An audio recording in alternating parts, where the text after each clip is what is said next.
In this video, I'm going to teach you how to cut a shaggy bob. Sometimes a classic bob needs a new twist. In this instance, I decided to start in the fringe area.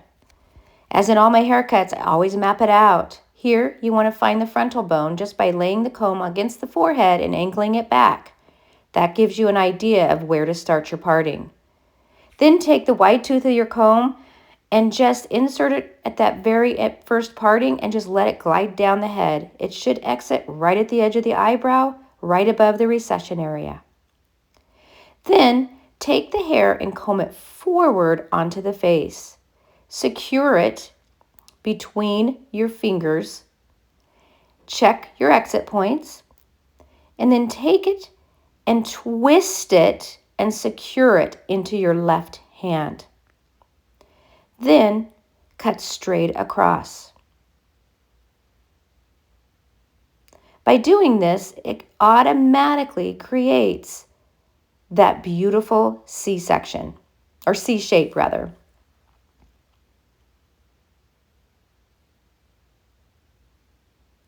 Then from here, you want to establish your face frame. You want to take it from the fringe area and blend it down into the already established perimeter shape. Here, I'm just taking it and clasping it in between my fingers and cutting from that point of the perimeter and blending it into the fringe. This side, you can kind of see how I'm kind of pulling it forward and then swinging it in my fingers and using my fingers as kind of a table so that I can see and fan out the hair. It just gives you a better visual and be able to cut. By doing this technique, it enables you to create a face frame that blends into the fringe you made without compromising the strong geometric shape that you already created with that bob shape. Now you want to create a layer, and in this technique, I've used a round layer. And the first thing you want to do is create your guide. So I've taken a section from the crown area forward onto the fringe area and created a guide from the length of the fringe, and I'm working my way back around the head shape. Once you've established the guide on the top, you want to establish a guide down the back. When I'm talking about a round layer, if you're not familiar with my language, it's just a layer that you pull straight out from the head and cut. This enables a lot of layering. You're going to affect the head in the interior and the exterior, meaning when you do a round layered haircut, pulling it straight out from the head, it's going to have layers up on the top and all through the nape area. So you're going to get a lot of movement and texture all the way throughout this haircut. So what it's going to do is it's going to take a bob that is a one length and make it into a more trending shag haircut. So you can see by doing that layering technique, there's just a lot more movement that's happening. Now that we've established our guide down the back, I'm going to work in pivoting sections with a traveling guide. The reason I work on a pivot is that the head is round, and it just makes it easier for you to stay on point with your hair cutting.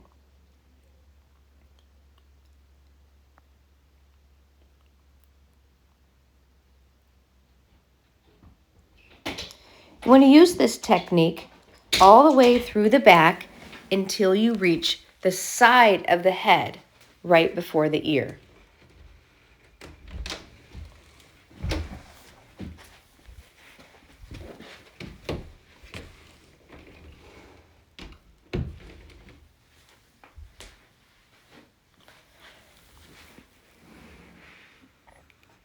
As you can see, as I'm working, I always make sure that I have my guide in my hand so I can see where I cut. And I'm also being very aware that I'm not cutting into the exterior of the head, of the haircut rather.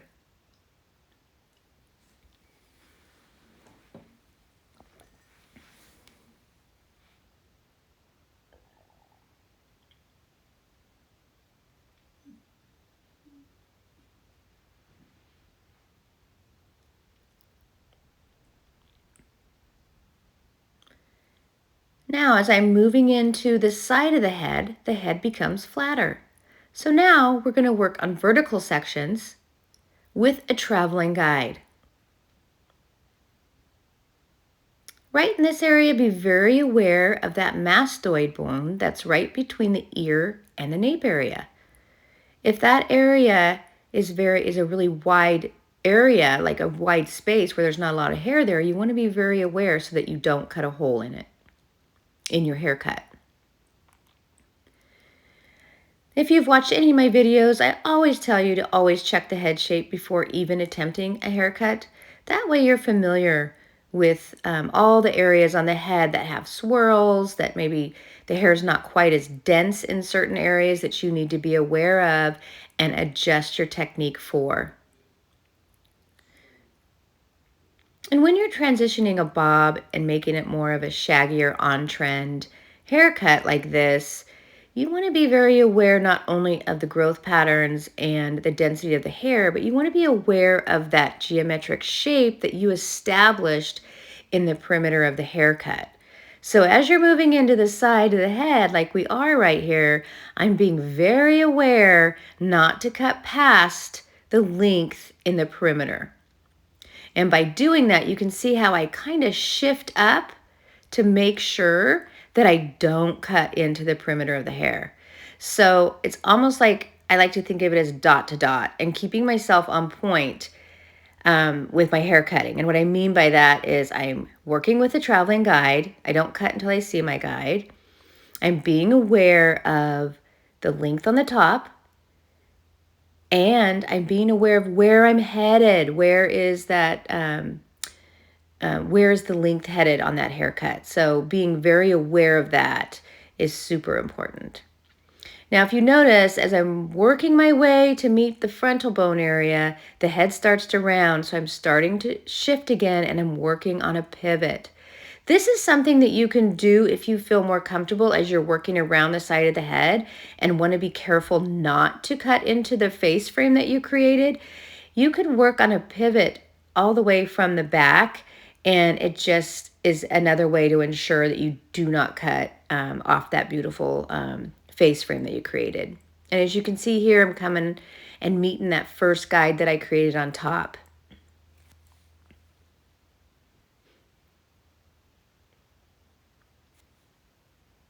Now you want to go back in, go opposite of the way that you were working, and double check your work by going back in and just going horizontally at an angle on the head shape, because the head is kind of round, and like pulling it up and just checking for little points that you might have left. And I usually kind of point cut this off so that it's a little bit softer, but this just makes sure that your haircut's on point, and see where you might have left a few points here and there. But be very, very aware of the exterior of the head shape to make sure that you're not cutting off any of that shape that you want. And you can see the movement that is happening here. Now we're going to move to the other side of the head. Once you've established your length on one side, go back through and start on the other side. Right here, I'm just backing up, making sure, finding that center guide that I created and making sure that I'm not cutting hair that I've already cut. So here is where we will start cutting the other side.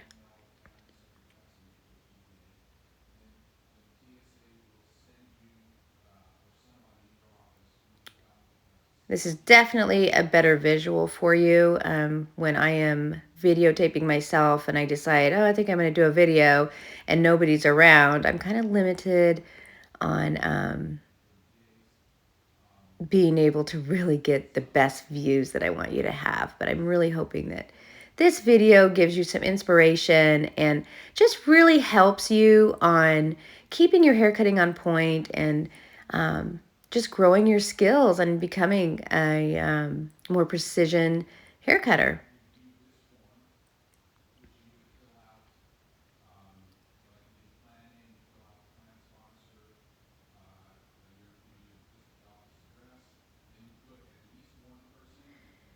It's always good too to just kind of stop while you're cutting and just kind of take a visual check to make sure that you're balanced, to make sure that you're even.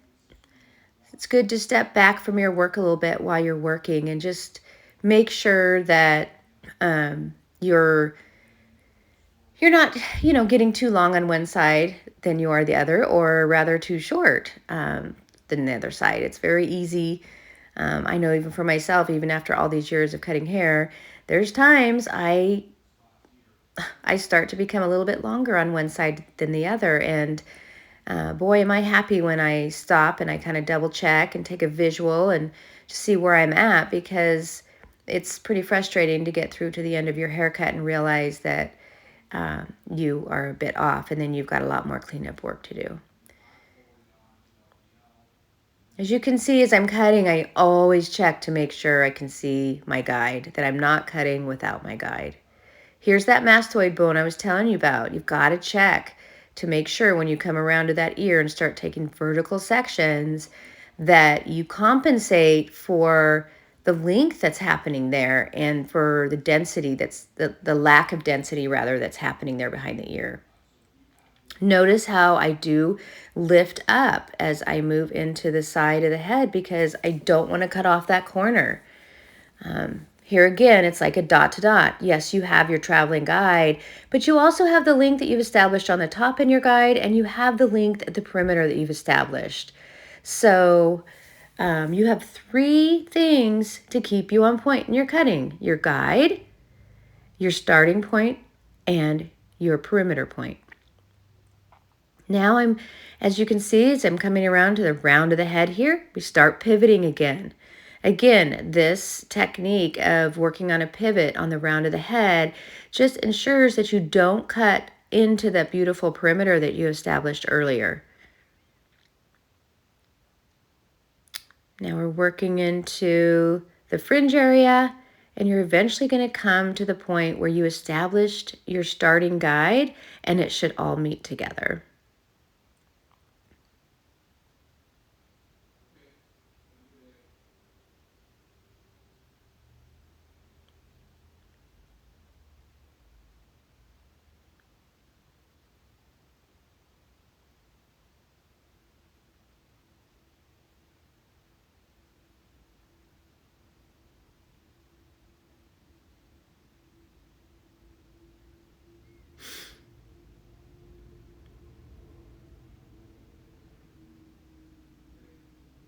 And you can see how the style is completely coming together now. Both sides are cut. And now I'm going to go in and visually check my perimeter. But here I just wanted to show you, I was working on a pivot, and then I was working on vertical, just working with a round of the head. Now here I've decided that I want to bring it up just slightly shorter in the back so we get more of an A-line effect here. And so in this technique, I just parted the head, in the back of the head down the center, and then took 4 diagonal sections to the front. Kind of think of it as a ski slope. The stronger you want that A-line, the faster the diagonal. And here you can see that I used a razor. I did fast forward through it here, but you can see that I used a razor and just mirrored that diagonal and then just blended it into the front. And you can see how by bringing it up a little bit shorter in the back and working your way into the front, it just creates more of a statement in this haircut.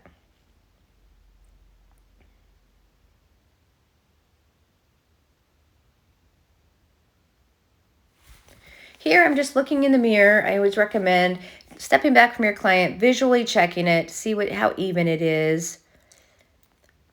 See if you like it. And here I've decided I definitely need to open up the fringe area a little bit. So by using the razor, I'm just going to use my fingers like a claw and just take little pieces and just lightly feather it off piece by piece, or section by section. Let me show you here again. I'm just taking a little piece, pinching between my fingers, and then just lightly feathering it off with my razor. And as you can see, that fringe is starting to come to life. It's opening up the face a bit. It's bringing it a little bit shorter, but it's giving it a very soft, piecey vibe here. This is a great technique to use on those clients that have a lot of density in the front of the head, in their face, and you want to break it up and give it a much more softer edge. And as you can see with my razor, I'm just using the very tip of it. And I always recommend and say, you know, hold your razor so lightly. If I were to come up, somebody were to come up and tap my razor, it would literally fall out of my hands. But you can see the difference there, how it just opens up that eye and just gives much more of a sexier vibe to the haircut.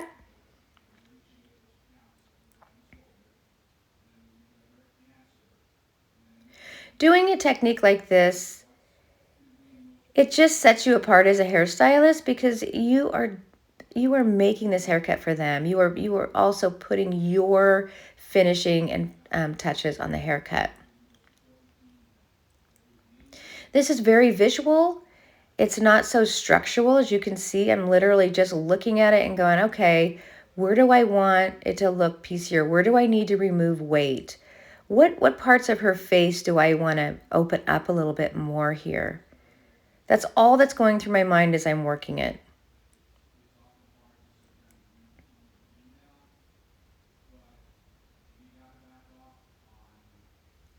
See how that opens it up so much better?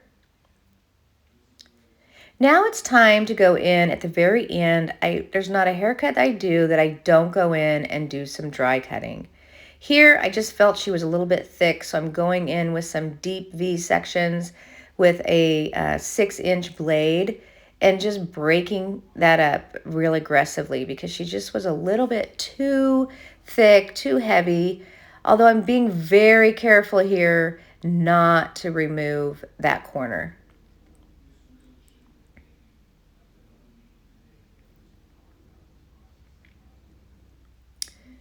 Same in the back, just going in with the deep V sections and just breaking that up and just shattering that up. This technique is great on those clients that have a really thick hair.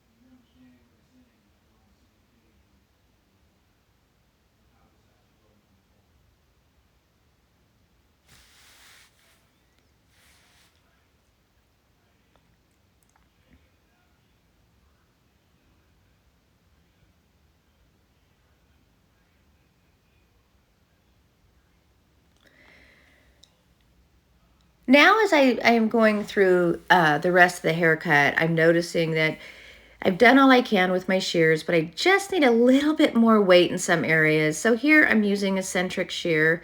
You can see as I showed you, the blades are farther apart.